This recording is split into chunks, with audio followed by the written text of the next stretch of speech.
Everybody's so nice here. Since I've been in town, they can't seem to do enough for me. They gave me a big car to drive around, a big Rolls Royce. See, my wife says, let me drive that thing. I can stop it on a dime. She did. But the dime was in the little old man's pocket. She's driving, the guy stepped off the curb, and I says, give him the right of way, and she plows right into him. What did you do that for? You told me to. I said, give him the right of way. I thought you said, get him right away. Well, we were out driving. Hey, I don't know who laid out these freeways in Canada. But you got to be proud of him over at the asylum, I'll tell you that. Well, you get on one of them things you want to get off, you better be in the right lane at the right time, make the right... It happened to me. Of course, I didn't mind. I'd never been to Kansas City before anyhow.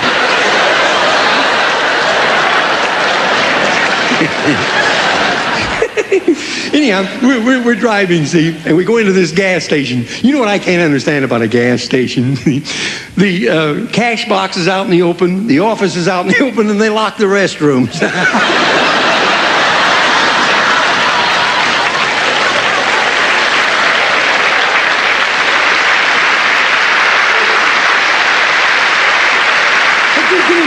Throw me my hat, will you? I got a joke for you. I got a joke for you.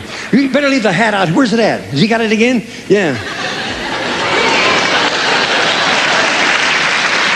You've been in my Geritol, ain't you?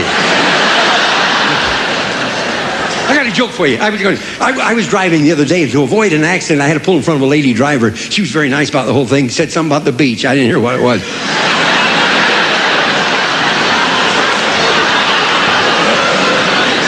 Why, you got a funny beach around here, huh? This dear little lady, she must have been nearsighted. She mistook me for a Spaniard. She called me Sebastian. I heard that.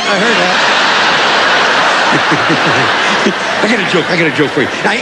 If you've heard this, don't stop me, because I'm dying to hear it again. Two highway patrolmen, they're driving, see? One of these officers turned to his buddy and says, you realize that we've been on duty all day, we haven't given out one ticket? He says, we nabbed the next car that goes by. Now, it's a big Cadillac. They tail this guy, but he stays in the right lane, uses the proper hand signals, the directional lights are perfect, he stays within the maximum speed. So one officer says to his buddy, I've never seen anyone from Canada drive this carefully before. We ought to congratulate that guy. So they pull him over. Says, nothing wrong, sir, nothing wrong, just wanted to congratulate you. 35 years I've been on the highway patrol. I have never seen anyone from Canada drive so carefully. This guy says, when you're crocked, you gotta be careful.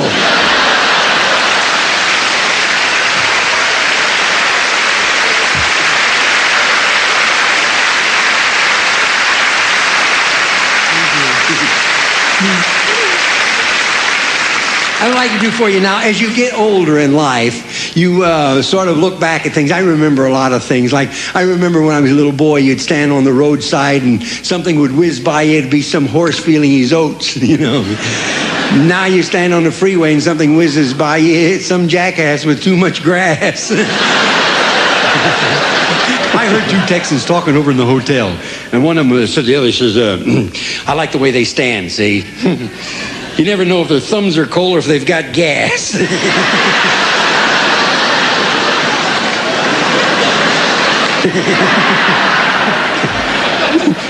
He says, now that we're getting friendly with China, tell me, do you believe in Buddha?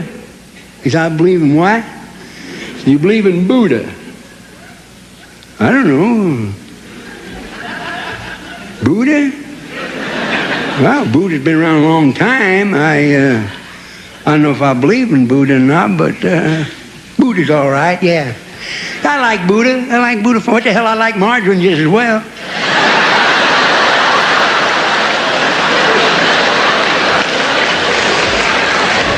I play a lot of the colleges, and while I was at Muncie, Indiana, at Ball State University, the students got together and they made Clem Cadiddlehopper a doctor of foolology.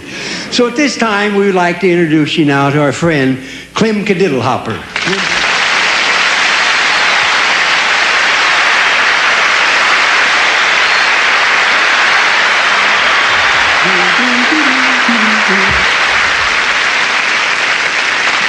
Well, sir, it's nice to see you folks again. It's been a long time since I saw you last. I got married.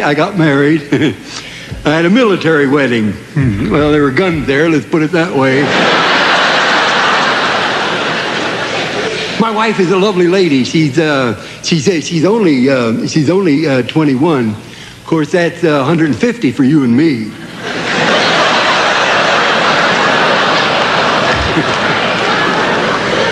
She's very superstitious. For instance, now she won't do housework any week that has Friday in it.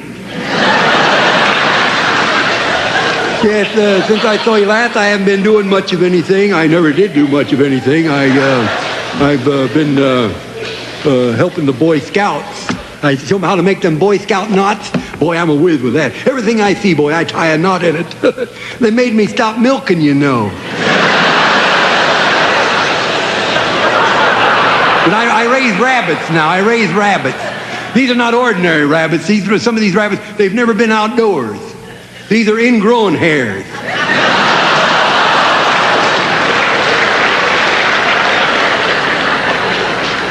You better start the car. Boy, the way you reacted to that, I'm glad I didn't tell you the one I was going to tell you. But the little rabbit was going to have an operation, but he wouldn't take any anesthetic because he was an ether bunny.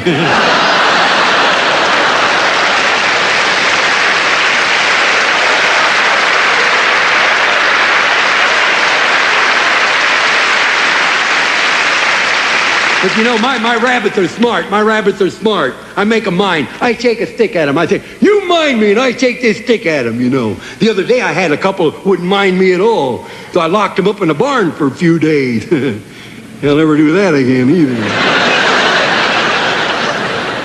I opened that door, I had more rabbits I could shake a stick at.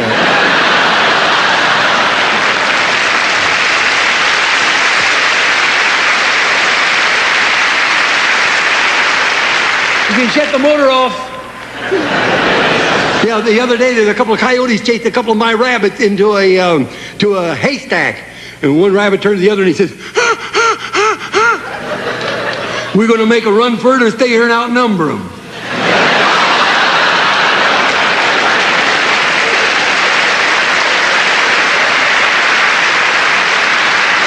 He said, we're going to make a run for it, you idiot. We're brothers. Tonight, I would like to recite to you, some poetry that I have written. And this poetry here is, this poetry is set to the same cadence as Rudyard Kipling's poem, Boots. You've all heard Boots? You've never heard Boots? Boots, boots, marching up and down again. Boots, boots. In the slush and in the rain, cannons and guns firing far beyond their range, and there's no silence in the night. Now you heard it.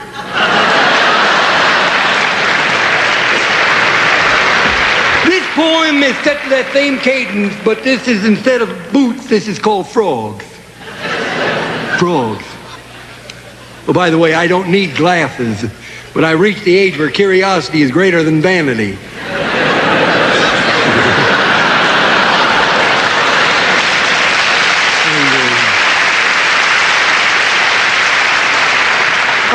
I just got these a few days ago. My optimist came up to me and he said, my eye doctor, the optimist. There's a guy one brick short of a load too, I'll tell you. He says to me, Clem, come in and get your eyes checked. Well, I don't like checked eyes. I like them brown like they are.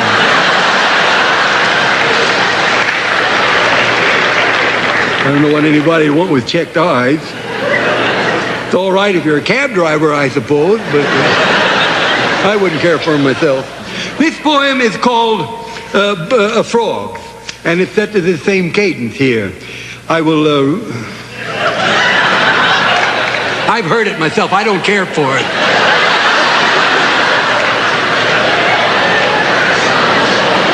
I don't mind reading for you, but I ain't going to suffer, I'll tell you that. This is set to that same cadence. Say, maestro. Is he all rehearsed now? Okay.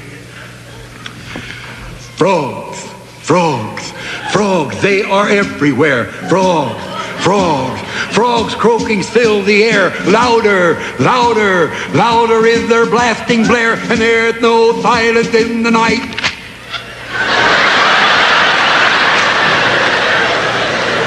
Well, you knew I wasn't Richard Burton when I came out here.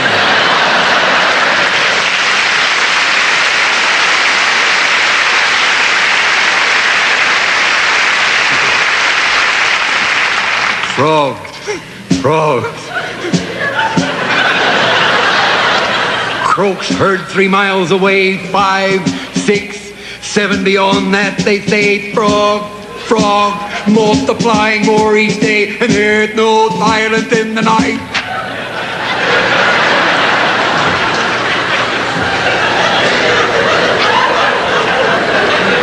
Now there's some undertone chittering going on out there. Now either you hush up or I'll clear the hall. And about 2 more verses ought to do it.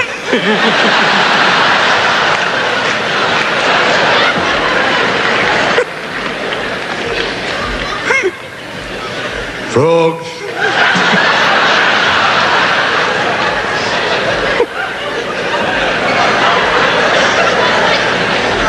Frogs.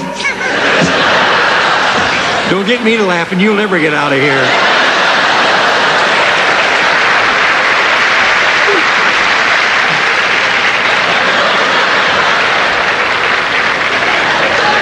Frogs, frogs, don't try to seek them out. Frogs, frogs, frogs hiding all about. Grab, grab, grab their throats and wring them out, 'cause there's no silence in the night.